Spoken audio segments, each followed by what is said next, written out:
A small point of mass small m is placed at a distance 2r from the center O of a big uniform solid sphere of mass capital M and radius capital R। तो देखो यहाँ पर ये बताया जा रहा है कि एक स्फीयर है जिसका कि सॉलिड स्फीयर है जिसका मास है कैपिटल M और जिसका रेडियस है कैपिटल R, और उससे 2r डिस्टेंस की दूरी पर एक पार्टिकल को रखा जाता है, स्मॉल m को रखा जाता है। तो देखो ये सॉलिड स्फीयर तुम्हारा ये लार्ज स्फीयर है, ये है ना वही है, और इस लार्ज स्फीयर का रेडियस कितना है तो वो r है, कैपिटल R है, ठीक है। और ये इसके सेंटर, इस लार्ज स्फीयर का जो सेंटर है वो O है, और उस O और इस पार्टिकल स्मॉल m मास के पार्टिकल के बीच में जो डिस्टेंस है वो 2r यहाँ पर दिया गया है। The gravitational force on small m due to capital M is F1। तो ये जो सॉलिड स्फीयर है, ठीक है, वो जो इस स्मॉल m पे फोर्स लगा रहा है उसकी वैल्यू है F1, capital F1। A spherical part of radius capital R/3 is removed from big sphere as shown in the figure। तो देखो इस जो स्फीयर है लार्ज स्फीयर, उससे एक R/3 रेडियस का एक स्मॉल स्फीयर को रिमूव कर दिया जाता है, एक स्फेरिकल पोर्शन को इस सॉलिड स्फीयर से रिमूव कर दिया जाता है, और इसका रेडियस कितना है तो वो है R/3 है, जिसको कि फिगर में दिखाया गया। And the gravitational force on small m due to remaining part of m is found to be capital F2। तो जब ये तुम R/3 रेडियस का स्फीयर को रिमूव करोगे इस कैपिटल स्फीयर लार्ज स्फीयर से, तो उसमें जो बचा हुआ पोर्शन है, इस स्मॉल स्फीयर को हटाने के बाद जो बचा हुआ पोर्शन मिल रहा है तुमको, उसके बीच में और पार्टिकल के बीच में, स्मॉल m मास के पार्टिकल के बीच में जो फोर्स लग रहा है वो है F2।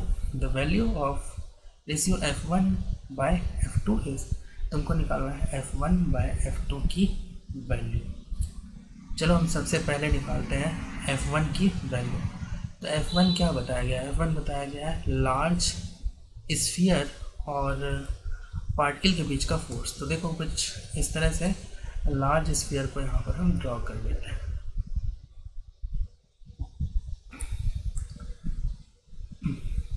कलर, तो हम यहाँ पर लार्ज स्फीयर को ड्रॉ करेंगे, ठीक है। तो ये है तुम्हारा लार्ज स्फीयर, ठीक है, और ये है तुम्हारा पार्टिकल। तो अब बताओ दोनों के बीच में जो फोर्स लगेगा वो है कैपिटल F1। इसकी वैल्यू कितनी होगी F1 की? देखो स्फीयर को एक पॉइंट मास बना सकते हो, उसे रिप्लेस कर सकते हो, लेकिन स्फीयर को कहाँ रखो, उस मास को कहाँ रखोगे? स्फीयर के सेंटर पे। तो एक मास ये है, एक मास पार्टिकल का है, और दोनों के बीच का डिस्टेंस कितना है? 2r। फोर्स इक्वल्स टू कितना होगा? G m1 m2 अपॉन में r²। तो 2r का स्क्वायर कितना हो जाएगा? तो 4r² हो जाएगा। ये हो गया तुम्हारा फोर्स बिटवीन सॉलिड स्फीयर और पार्टिकल के बीच का फोर्स हो गया। इसकी वैल्यू जो है ये F1 हो गया। तो तुमने F1 निकाल लिया। अब हम निकालेंगे F2। F2 को कैलकुलेट करने के लिए तुम इस सॉलिड स्फीयर को दो पार्ट में इमेजिन करो या देखो, है ना। कैसे?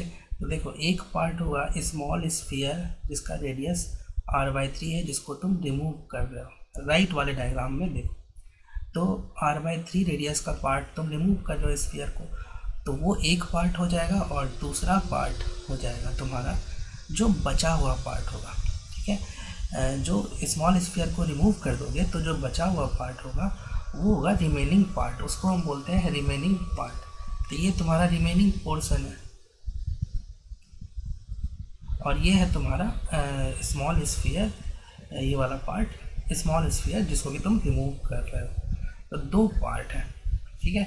अब तुम ये बताओ कि ये पार्ट दोनों मिल के जो फोर्स लगाएंगे वही तो कंप्लीट सॉलिड स्फीयर जिसका रेडियस r है, उस वो जो फोर्स लगाएगा पार्टिकल पर उसके इक्वल होगा, है ना।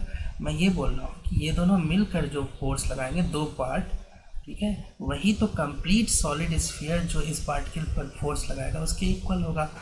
तो मैं इसको लिख देता हूँ कि फोर्स एक्सर्टेड बाय रिमेनिंग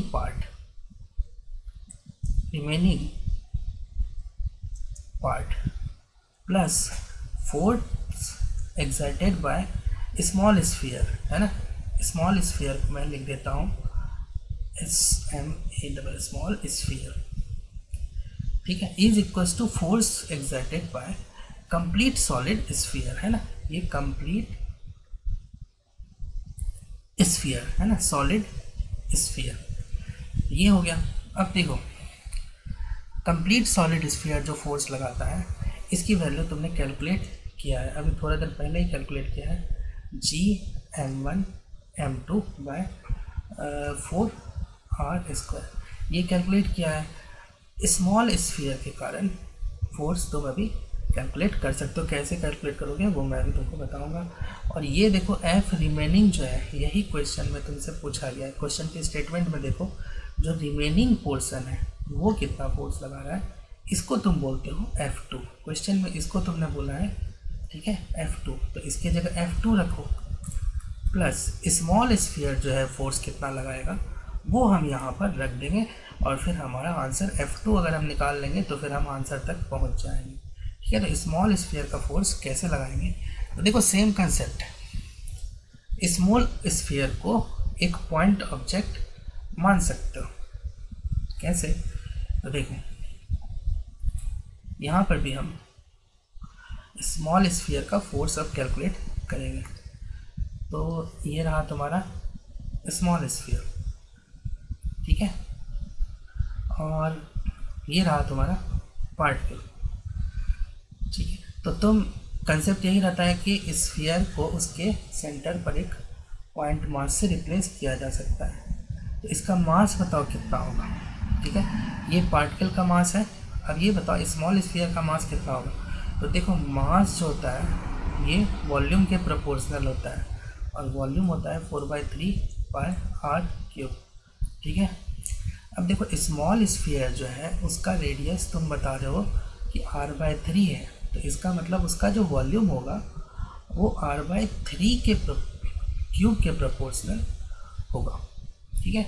तो ये जो हो जाएगा इसकी वैल्यू हो जाएगी r³/27, 3 का क्यूब कितना हो जाएगा 27, तो इधर मास भी कितना हो जाएगा m/27। अरे यार देखो m is directly proportional to r³, तो फिर तुम्हारा कितना है, स्मॉल स्फीयर के केस में r/20 से r³/27 आ रहा है ना, इसका जो मास होगा वो कितना हो जाएगा, तो m/27 मास हो जाएगा। स्मॉल स्फीयर का जो मास है वो है तुम्हारा m/27, तो बस m/27 रखो।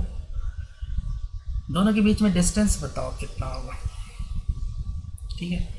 इस फिगर में देखो, इस डायग्राम में देखो, तुम बहुत आसानी से बता सकते हो दोनों के बीच का डिस्टेंस कितना होगा। तो ये ठीक है, तो ये बाहर का डिस्टेंस जो है r है यहाँ से यहाँ तक का, और इसमें इसका रेडियस जो है वो r/3 है। r + r/3 is the distance between centre of small sphere and particle, और ये हो जाएगा तुम्हारा 4r/3 हो जाएगा, है ना, इसकी वैल्यू 4r/3। तो डिस्टेंस दोनों के बीच में कितना है 4r/3। फोर्स निकाल लो, फोर्स की जो वैल्यू आएगी Gm/27 m1 m2 कितना आ जाएगा पार्टिकल का मास अपॉन डिस्टेंस का स्क्वायर, तो यहाँ आ जाएगा 4/3r का होल स्क्वायर। देखो इसकी जो वैल्यू होगी, ठीक है, ये देखो स्मॉल स्फीयर का जो फोर्स इसको हम कैलकुलेट कर रहे हैं, इसकी वैल्यू तुमने यहाँ से बता सकते हो Gm/27r² इंटू 4/3 का स्क्वायर कितना होगा 16/3 का स्क्वायर कितना होगा 9, और ये 9 × 3, तो ये आ गया तुम्हारा। एक्चुअली इसको अगर कैलकुलेट करोगे तो 16 × 3 हो जाएगा 48। तो मैं इसकी वैल्यू रख रहा हूँ, स्मॉल स्फीयर का जो फोर्स है वो है Gm/r² और ये 48। देखो यहाँ से सॉल्व कर लो, F2 की वैल्यू तुमको मिल जाएगा। ठीक है, लेट अस कैलकुलेट F2। थोड़ा इसको साइड कर देता हूँ। F2 जो होगा वो होगा तुम्हारा सिंपली GMM/4R² माइनस GMM/48R²। देखो इसको सॉल्व करना बहुत आसान है। एक्चुअली तुम ना 1/4 माइनस 1/48 को सॉल्व कर लो। ठीक है, उसके बाद GMM/R² कॉमन आ जाएगा। इसको कैसे सॉल्व करेंगे, तो देखो इसमें ना 12 से ऊपर मल्टीप्लाई कर दो और 12 से नीचे, तो ये 48 डिनोमिनेटर में कॉमन आ गया। 12 माइनस 1 कितना होगा, 11/48 GMM/R² हो गया। ठीक है, तो तुमने फोर्स कैलकुलेट कर लिया, रिमेनिंग पार्ट का जो फोर्स है F2 की वैल्यू कैलकुलेट कर ली। अब जो है F1/F2 कर दो। क्वेश्चन में तुमसे पूछा है F1/F2 की वैल्यू। F1 कितना था, GMM/4R² और F2 तुमने अभी कैलकुलेट किया है 11/48 इंटू GMM/R²। देखो क्या चीज़ कैंसिल हो रहा है, देखो GMM कैंसिल हो रहा है, R² कैंसिल हो रहा है, 4 से 12 और ये यहाँ पर 12 चला जाएगा ऊपर और बचेगा तुम्हारा 12/11 is the answer, correct answer. ठीक है, F1/F2 का वैल्यू यहाँ पर हो जाएगा तुम्हारा 12/11। तो 12/11 जो है ये तुम्हारा third option is the correct option.